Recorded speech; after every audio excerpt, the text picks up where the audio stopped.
Thank you so much for joining us for another edition of All Angles. I'm Dion Jackson Miller, and a special welcome to our viewers on onespotmedia.com. So, about school rules on today's program. Are some of the rules outdated and should they be changed? This in light of an incident at Vauxhall High School last week where 3 teachers were charged after they allegedly held down a student and gave him a haircut. Joining us this evening, we have Christopher Harper, Policy and Advocacy Officer, the Jamaica Youth Advocacy Network. We also have with us Garfield White, he's an attorney at law. Sylvia Johnson is with us, she's Dean of Discipline at Jonathan Grant High School. And we have as well Anastasia Watson, who is president of the National Secondary Students Council. Now, you can participate all throughout the program. Do tweet us. You can use the hashtag TVJAllAngles, and some of your comments will be shown on screen. Here now is TVJ's Vashon Brown with this overview. The complaints about school rules come at the beginning of almost every school year. Over the years, there has been disagreement between parents and schools over the locking out or suspension of students for breaching rules, mainly dealing with dress code. In 2012, some Tarrant High School girls were turned away from school because of the length of their uniforms. Yesterday, my uniform was hemmed and they pulled it out. And the teacher let me inside and they said that I could go in because the uniform length was okay, right? Today, I came in the same uniform because this is the tallest uniform I have. And they're telling me different story that they won't let me in. This is short. Concerns too about braids. Only thing that I can do with it is cane it like this to make it suitable for school. But the school rule says braid is not allowed. But it's only 2 little braid in it and it don't look obvious like braid into it. Some boys also could not go to classes because school administrators felt their pants were too tight. The pants big. This pants are big, I'm still can't go in to school. Why is it? 3 days now we're not going to school. I have CXC doing all this. And get all SBA today. We can't get to do it. We are senior students. We have CXC coming up. And we are get locked at school. In 2015, the parents of a Tivil Gardens High School student raised Cain because their daughter was sent home from school because her uniform was less than 2 inches too short. The principal argued that his school is very serious about discipline. We have a rule here, a policy, where the uniform should be 4 inches above the ankle. This girl uniform was short. Send me little girl to school this morning. When me look, me see she come home, I cry. Want me to the security them down at Tivoli school send her home, say her uniform too short. Accept the fact that she should not have been sent home by the security. Still in 2015, scores of students were locked out of Bridgeport High School in St. Catherine because they violated the school's dress code. We are having zero tolerance towards those who are in breach of the school's dress code. I do believe that if we are going to set the right ethos, the right atmosphere for learning, they must understand that there is a certain level of discipline, a certain expectation that they must aspire towards. Just last year, there was public discourse over a 3-year-old boy's expulsion from Hopefield Prep School because his mother refused to cut his hair. When the vice principal saw that my 3-year-old son had long hair, she informed me that the rule of the school is that he cut his hair and he would have to cut his hair. At that time when she said that, I was a little bit taken aback, a little bit shocked. When she told me that he had to cut his hair, she said that I questioned her on it and said I think it's discriminatory in terms of gender and I don't see why he should have to cut his hair. When I challenged her on it, she said to me that it's because it's dirty and untidy and that's one of the reasons why his hair needs to be cut. Despite the outrage, the school stood by its decision, but the education minister was not pleased. That situation is indeed very regrettable, and it requires a whole national discussion, consultation amongst stakeholders, and for the ministry to come up with a policy that will guide both public schools as well as private schools. Fast forward to 2016, more controversy over school rules. Just last week, 3 teachers employed to the Vauxhall High School in Kingston were charged by the police after they reportedly held down a student and gave him a haircut.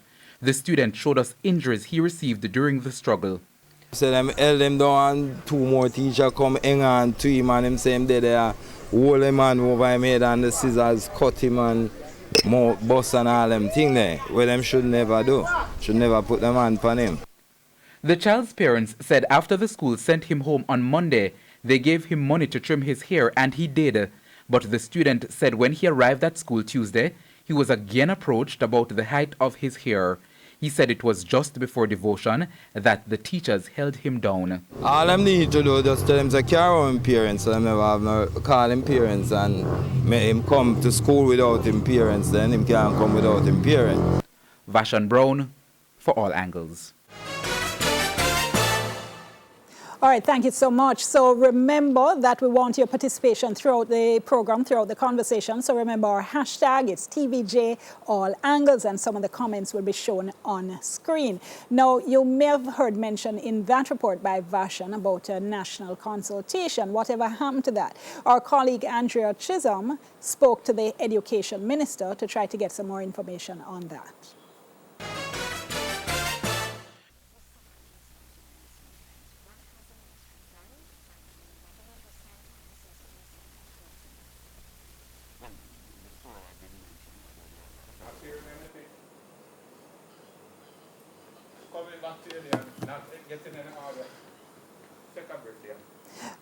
My apologies. We'll come back to that in just a moment. So let's go to our panel, shall we? And I actually want to start with Mr. White, who wrote a letter in the paper earlier this week suggesting a certain perspective on some of these disciplinary issues. Mr. White, let me start with you, sir, because you seem to think that really we should be taking a more hardline type of approach.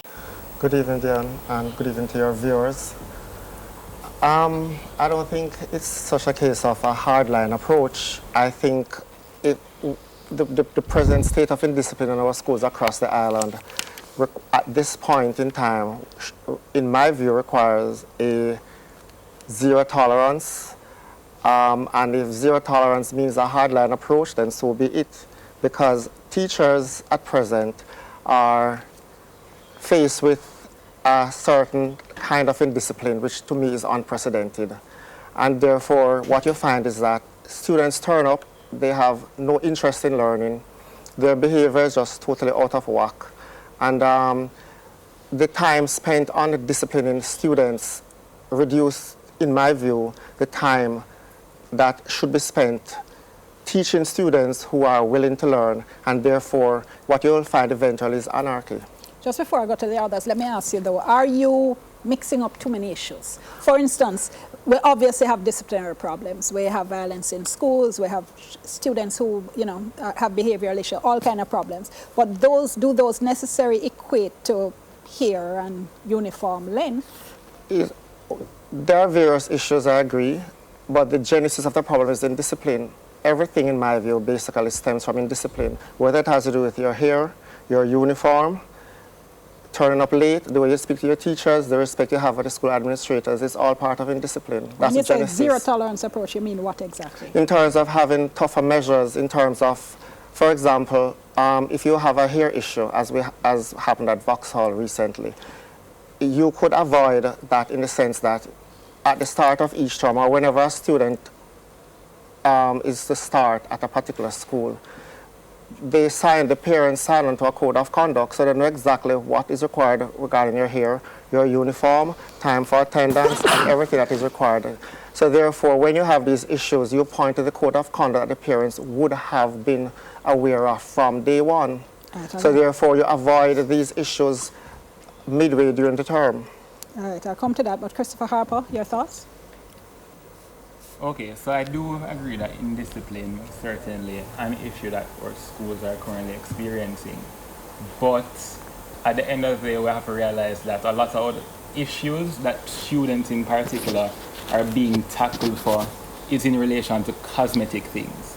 Things that I believe are really not so significant to their ability, their experiences in their school, what they can contribute to the general school development. And I think they're focusing generally on the wrong things. Like, yes, we have our rules in place to ensure that students adhere to certain things and they follow certain rules, but ultimately, how far will we really take these rules?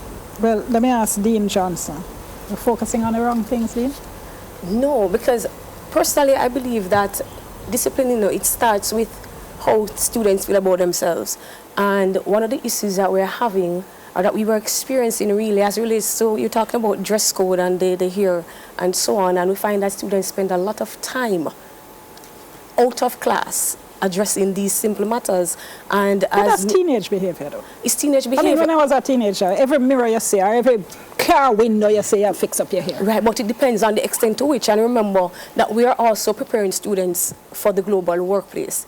And that is where the focus is. That is where our alignment is and our thoughts. So when we speak to students about what is appropriate, what we think is appropriate and what is not appropriate, we always try to take it back to the workplace. Because until the organization behavior change, then we have to reinforce these kind of behaviors in the school.